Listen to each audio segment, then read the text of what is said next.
이렇게 치솟는 물가 상황에 정부가 대책을 내놨지만 물가 고공행진을 막기엔 역부족입니다. 결국 기업들에게 가격을 낮추라는 압박으로 다가오고 있는데요. 윤선영 기자와 자세히 알아봅니다. 우선 가장 크게 올라서 문제가 되는 품목은 아무래도 식품이겠죠. 그렇습니다. 그야말로 먹고 살기 힘든 요즘인데요. 이창용 한국은행 총재도 물가 우려에 최근 기준금리를 2달 연속 올리면서 식품 물가가 심상치 않음을 지적했습니다. 들어보겠습니다. 곡물가격이라는 것은 한 번 올라가면 상당한 정도 오래 지속합니다. 왜냐하면 여러분 알다시피 경작하고 새 공급이 늘어나는데 시간이 걸려서요.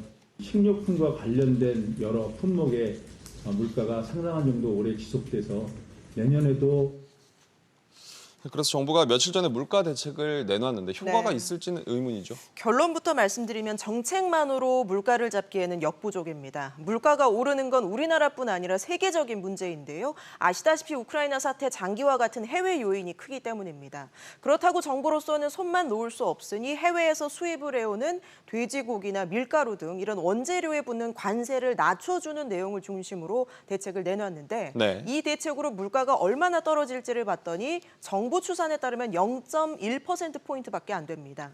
그런데 이마저도 효과를 보기 어려워진 게요. 추경으로 돈이 풀리면서 KDI에 따르면 0.16% 물가가 오를 것으로 보입니다.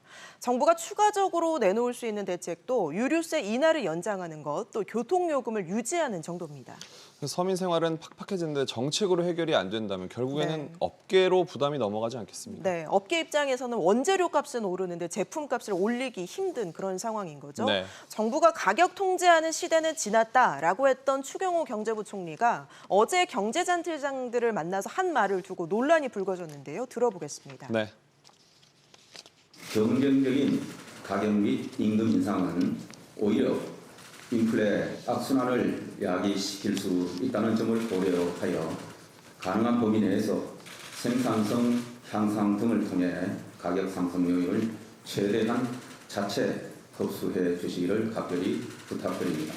네, 기업 입장에서는 사실상 가격 올리지 말라라는 압박으로 받아들여진다는 지적입니다. 기업 입장에선 이러지도 저러지도 못할 것 같습니다. 유 기자 잘 들었습니다.